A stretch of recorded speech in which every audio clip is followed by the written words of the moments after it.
pergi haji nggak bisa nyampe kalau nggak nabung di bank, karena pilotnya nggak mau dikasih uang bayar UNH. Maka kiai jangan anti bank, kalau anti bank nggak jadi Al-Quran. Maka jangan mengatakan Pancasila produk kafir, jangan mengatakan Pancasila produk tohut, mereneo tak tapuk cangkemmu. Maka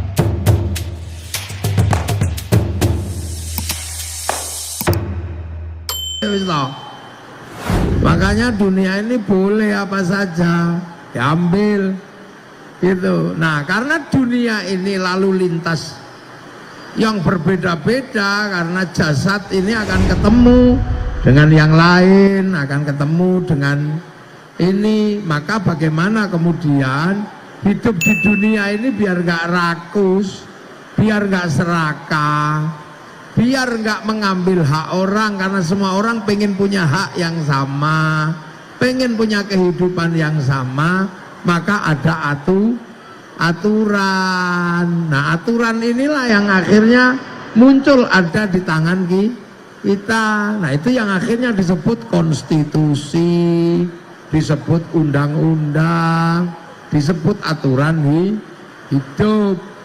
Nah itu.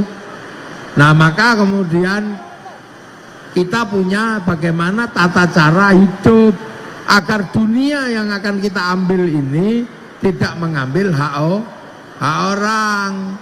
Makanya Nabi akhirnya mengatur kebutuhan hidup manusia agar manusia tidak semena-mena sama yang lain. Maka ketika hidup dan kebutuhan dunia, penguasaan, dominasi, karena manusia butuh dunia, tangan butuh tambang jam, mobil butuh tambang, ini butuh semua, terang butuh listrik apa, maka agar tidak terjadi benturan antar kebutuhan dunia, maka Islam diajarkan hiduplah yang baik sesama manusia.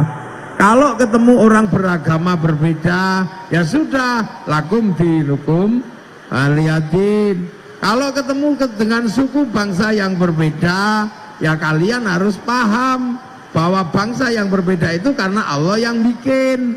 Waja'alnakum syu'uban wa qabaila.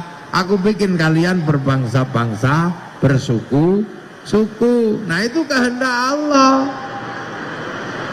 Makanya kita semua selalu diajarkan itu. Karena apa? Dunia ini tempat perebutan, tempat membangun eksistensi, tempat mendominasi. Karena apa? Semua pengen enak, semua pengen nyaman, semua pengen bokongnya punya kedudukan, semua pengen tangannya punya jangkauan yang indah. Nah, itu pasti orang akan berbenturan. Maka hiduplah kalian berbeda-beda kepentingan, berbeda suku, beda bangsa, beda agama, menggunakan ajaran hiduplah berbeda tapi saling tanggung jawab. Makanya Islam waktu itu di bawah Rasulullah setelah Quran turun untuk manusia dan manusia punya takdir berebutan, maka diminta hiduplah berbeda tapi saling tanggung jawab. Kullukum ra'in wa kullukum mas'ulun an ra'iyati. Kalian semua sebenarnya sama, bisa mimpin dan bisa dipimpin, tapi hiduplah saling bertanggung jawab.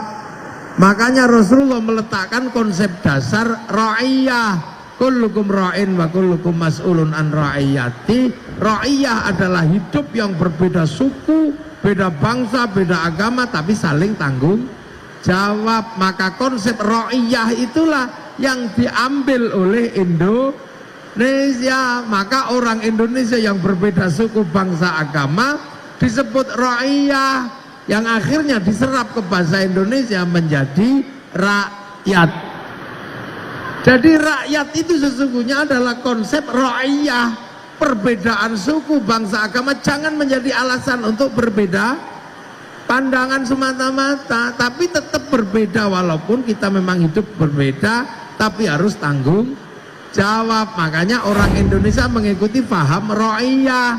Ra'iyah itulah yang akhirnya disebut rakyat.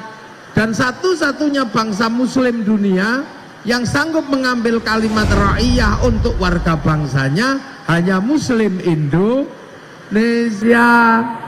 Makanya ra'iyah Indonesia itu bukan people. Bukan people. Kalau people itu vox populi, vox dei, suara mayoritas, suara Tuhan. Begitu dia mayoritas, dia merasa mewakili Tuhan. Maka konsep khilafah dan Hizbut Tahrir nggak cocok di negeri ra'iyah atau di negeri rakyat. Kenapa komunis juga nggak cocok? Karena komunis itu proletar, kekuasaan di tangan proletar.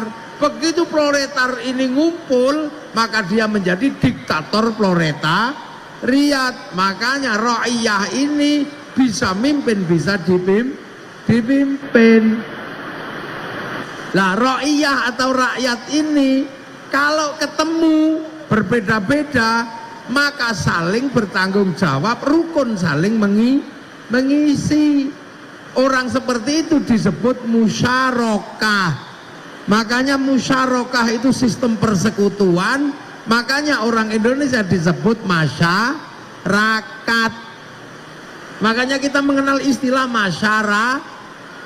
Masyarakat itu yang berbeda-beda itu saling mengisi. Kiai sholat itu nutup aurat. Tutup aurat itu urusannya pabrik. Yang punya pabrik itu adalah Cina. Maka kiai nggak boleh ngamuan sama Cina, karena kalau Cinanya pergi, kiai ini udah. Loh, itu konsep ra'iyah, musyarakah itu kayak begitu. Kiai wudu, kalau wudu pakai air itu diurus sanyo sama pipa. Wudunya kiai, pipa sanyo diurus mas pion. Maka kiai nggak boleh ribut sama industri, saling melengkapi.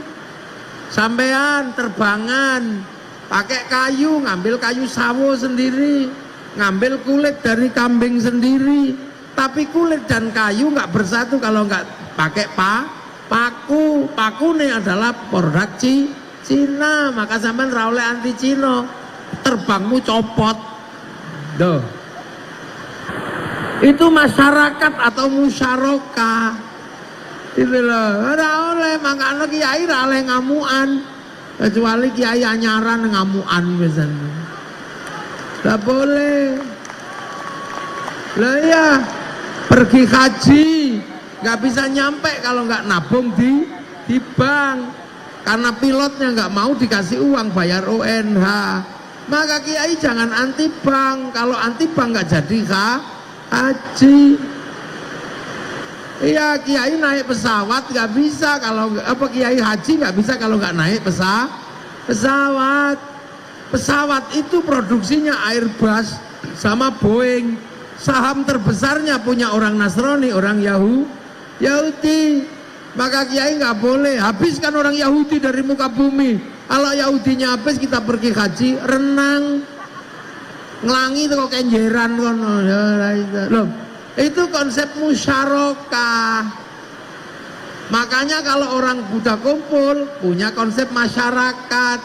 Nah, kalau punya kepentingan bersama harus ketemu dalam satu titik menggunakan konsep Al-Quran. Wasyawirhum fil amri, wasyawirhum, bermusyawarahlah. Maka konsep wasyawir, musyawarah yang pertama ada dalam Al-Quran masuk menjadi konsep hidup bersama, mengambil keputusan. Makanya kemudian ketika kita mau ngambil keputusan namanya musyawarah. Maka lembaga tertinggi kita Majelis Permusyawaratan Rakyat, Dewan Perwakilan Rakyat. Nah, ini namanya musyawarah. Nah, kalau mau ikut musyawarah ya monggo, daftar di lembaga masing-masing. Mau jadi lurah yang daftar di panitia, mau jadi DPR daftar di KPU, mau jadi bupati daftar KPU. Habis itu seluruh rakyat diajak kalau mau. Maka kalau ngajak orang ya harus mau atau enggak. Kalau temannya banyak ya dapat banyak teman, bisa jadi bupati, bisa jadi DPR lah. Kalau nggak punya teman, ya beli. Lah ya beli, mau apa sampai teman nggak punya, ya beli. Namanya apa kalau dikasih orang biasa? Uang bensin. Kalau dikasih bangunan namanya sumbangan. Kalau dikasih kiai namanya bisaroh. Nah, ya kan? Nah, yang nata ini dulu siapa? Para wali, karena yang bawa ajaran Al-Quran ke Indonesia itu para wali. Kenapa para wali? Yang lain kok nggak wali? Yang ke Eropa panglima perang Tariq bin Ziyad, yang ke Cina pedagang Sa'ad bin Abi Waqqas, yang ke Afrika sahabat Salman sama Bilal. Kenapa yang ke Indonesia kok para wali? Karena Indonesia sebelum Islam agamanya Hindu. Lah Hindu itu yang boleh ngomong agama hanya para Brahmana. Kasta tertinggi dalam agama Hindu yang ngomong agama itu Brahmana. Kesatria para raja nggak boleh ngomong agama. Wesya pegawai nggak boleh ngomong agama. Sudra petani pedagang juga nggak boleh ngomong agama. Makanya kalau Islam disebarkan saudagar nggak bisa diterima dalam epistemologi pengetahuan. Karena apa? Karena pedagang itu Sudra nggak boleh ngomong agama. Makanya yang boleh ngomong agama adalah para wali untuk ngimbangi Brahmana. Nah, kenapa cerita para wali dan para Brahmana ini tentang kesaktian? Karena wali punya karomah, Brahmana punya sakti. Maka cerita kewalian dan Brahmana ini tentang kesaktian, tentang ini. Orang protes, kenapa Wali Songo nggak mengajarkan bercocok tanam? Orang Indonesia sudah jago bercocok tanam. Kenapa orang Indonesia tidak diajarkan politik? Orang Indonesia sudah jago berpolitik. Punya hukum sosial dalam kitab Sutasoma, punya hukum negara dalam kitab Negara Kertagama. Sudah enak orang sini. Sudah selesai urusan itu. Bangsa kita ini sudah bangsa yang maju. Ketika 1400 Islam datang, 1610 Quran turun, bangsa ini sudah punya negara. Tahun 500 punya negara Kalingga, 450 punya kerajaan Kanjuruhan, tahun 600 punya kerajaan Mataram Hindu, tahun 400 punya kerajaan Tarumanegara. Bahkan sebelum Rasulullah lahir bangsa ini sudah beradab, bukan bangsa baru. Tahun 1200 punya kerajaan Singasari, yang akhirnya Singasari menjadi negara terkuat di dunia. Ketika dunia dikuasai oleh Mongolia, Arab dilululantakkan sama Mongolia, Eropa dilululantakkan sama Mongolia, Cina lululantak karena Mongolia. Akhirnya Mongolia ngirim utusan ke sini namanya Menci untuk minta negara Kertanegara di Singasari untuk nyerah. Maka Menci dipotong telinganya. Sampai akhirnya negara terkuat di dunia menyerang Nusantara. Apa yang ditakutkan? Gak ada yang takut. Kertanegara bikin ekspedisi Pamalayu, diketuai oleh seorang orang asli Madura dari Sumeneb namanya Arya Wiraraja, mengatur strategi perang multinasional. Maka kemudian terjadi perang besar di Selat Malaka. Apa yang terjadi? Mongolia kalah dengan kerajaan Indonesia. Panglimanya dari Madura. Makanya kalau orang Madura suka kelahi menangan itu ya karena dulu ada Arya Wiraraja, jago mengatur strategi perang. Ronggolawe jago perang, turunan Madura itu. Maka PDI kalau punya turunan Madura ya kuat ini. Isinya sapi itu sana, banteng ya. Lah itu sekali-sekalinya Mongolia kalah di dunia adalah dengan bangsa Singasari dari Nusantara. Maka jangan ngajak kelahi sama orang Indonesia. Kecil-kecil jago perang. Dan kalau sampean mau tahu, ini catatan dunia. Satu-satunya negara yang merdeka karena perang merebut kemerdekaannya adalah Indonesia. Makanya Lah itu dulu yang nata itu semua para wali, maka daerah teritorinya para wali disebut wilayah. Maka orang Indonesia punya teritori disebut wilayah. Wilayah itu daerahnya wali. Wilayah itulah yang akhirnya jadi NKRI, Negara Kesatuan Republik Indonesia. Itulah sebabnya makanya Arab satu bangsa bisa pecah puluhan negara, Cina satu bangsa pecah puluhan negara, Afrika satu bangsa pecah puluhan negara, tapi kita puluhan suku bangsa agama mampu bersatu dalam satu negara kesatuan Republik Indonesia. Nah itu, maka akhirnya dasar kita yang untuk menyatukan semua pakai Pancasila. Yang pertama tertinggi tetap Tuhan. Bangsa ini nggak pernah merendahkan Tuhan, bahkan bentuk negara Tuhan paling tinggi. Maka jangan sekali-sekali di Indonesia menghinakan Tuhan, karena bangsa ini adalah bangsa yang paling mengandalkan sifat-sifat yang berasal dari ketuhanan. Nah, setelah urusan ketuhanan yang tertinggi, setelah itu adalah urusan manusia, maka yang setelah Tuhan adalah kemanusiaan.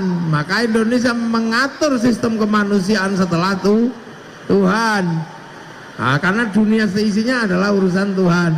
Setelah ketuhanan urusannya, setelah kemanusiaan, manusia nggak bisa hidup sendiri, maka manusia butuh persatuan, karena manusia nggak bisa hidup sendiri. Kalau nggak bersatu ya mati manusia. Ini duduk di sini kalau nggak bersatu dengan tukang tenda, mati kita kehujanan dari tadi. Walaupun tukang tenda biasanya sholatnya juga nggak terlalu rajin, apalagi tukang tendanya PDI lagi habis tambah. Ya, tapi nggak bisa. Manusia harus bersatu. Tukang tenda nggak bisa kalau nggak pakai lampu, bersatu dengan tukang lampu. Setelah ada lampunya, kalau nggak ada sound system, ya sudah mati. Makanya ini aja butuh persatuan. Kalau acara siang hari ini disebut kebaikan, ya. Ini kalau acara siang hari ini disebut kebaikan, saya mau nanya, ini baik nggak acara ini? Terus yang paling baik siapa? Ya pasti kiainya. Jadi kalau siang hari ini acara ini baik, yang paling baik pasti saya, kiainya. Ngomong sendiri paling lama, dikasih tisu tapi nggak dikasih minum. Loh, jadi kalau ukuran ini baik, maka kiai terlihat paling baik, tapi kiai nggak boleh ngaku paling baik. Soalnya kiai kelihatan baik di sini diundang sama Pak Marhen sama Bu Tari. Kalau nggak diundang, ya nggak ada di sini. Makanya kiai nggak bisa ngaku paling baik, karena kebaikan kiai terlihat diundang oleh panitia. Lah kalau sudah gitu baik kiai apa baik panitia? Ya nggak bisa, kiainya nggak datang, panitianya jelek. Loh itu baru kiai sama panitia aja udah ribut siapa yang paling baik. Coba, apalagi kalau sampean ikut-ikutan, yang paling baik ya kami kiai. Nah kenapa? Karena kami mau datang. Loh, karena sampean datang maka ini disebut pengajian. Kalau nggak ada yang datang, ini bukan pengajian, ini cek sound. Wah, jadi baik itu nggak pernah berdiri. Kata tukang sound, saya yang paling baik kiai. Lah kok iso soundnya tak pateni bubar. Jadi baik itu nggak pernah berdiri sendiri. Makanya manusia itu diajarkan bagaimana mengakui kebaikan orang. Itu manusia hidup yang paling pokok adalah butuh makan. Makanya kalau kita makan doanya Allahumma barik lana. Kenapa bukan barikli? Bukan berkailah saya, tapi berkailah kami. Karena makan itu urusannya banyak orang. Yang nanam siapa, yang bikin pupuk siapa? Pupuk melibatkan pabrik. Yang nyelep siapa? Bikin industri seleb, macam-macam. Nasi, ada industri rice cooker, ada industri kompor, ada industri listrik. Masya Allah, jadi enak karena dikasih bumbu. Ada yang nanam jagung, ada yang nanam padi, ada yang nanam kunyit, ada yang nanam bawang. Di mana tempatnya kita nggak tahu. Jangan-jangan di antara bumbu yang kita makan, yang nanem mati digigit ular, kita juga nggak ngerti. Terus makanan itu jadi enak karena bumbunya. Yang nanem bumbu nggak tahu entah di mana. Sementara bumbu jadi enak karena dikasih garam. Yang bikin garam orang Madura. Sampean tahu waktu bikin garam di Madura, orangnya nggak kencing ditambah garam. Karena orang Jawa itu curiga, jangan-jangan yang bikin garam itu kencing ditambah garam, bahwa sing gawe garam iki nguyuh, makanya terus produknya disebut uyah. Soalnya kuatir pas gawe uyah nguyuh, makanya podo asine. Tuh, jadi makan itu bariklah lana, makanya kebaikan itu tidak bisa berdiri sendiri, maka manusia butuh persatuan. Nah, persatuan itu harus dilandasi oleh apa? Oleh perasaan hidup saling bertanggung jawab sama rata, bukan saling mengintimidasi. Makanya landasan persatuan yang paling mutlak adalah kerakyatan, sikap hidup yang memahami bahwa semua orang ini adalah setara dan bisa hidup saling bertanggung jawab. Makanya konsep setelah persatuan adalah kerakyatan. Tapi memahami sikap hidup yang berbeda-beda itu tidak mudah. Pengennya menang sendiri, baik sendiri, butuh hati yang bagus, butuh hati yang jernih, yang bisa menerima perbedaan. Nah, hati yang jernih, yang bisa menerima perbedaan itu adalah hati yang penuh hikmah. Maka kerakyatan hanya bisa dipimpin oleh hikmah. Itu ud'u ila sabili rabbika bil hikmah, dengan hikmah. Tapi hikmah pun nggak bisa tanpa kebijaksanaan. Itu Pak Marhen, ketua Bamusi, asalnya Nganjuk. Kalau yang diurus cuman Nganjuk tok, itu namanya bijak sini. Iya kan? Ketua Bamusi, Bupati Nganjuk sing diurusi Nganjuk tok. Itu namanya bijak sini. Maka penjenengan kalau mau ngurus semua itu baru bijak sana, ya di sini ya di sana. Makanya kalau punya istri dua kok yang diurus cuma istri pertama, itu bijak sini. Loh gitu, nggak boleh.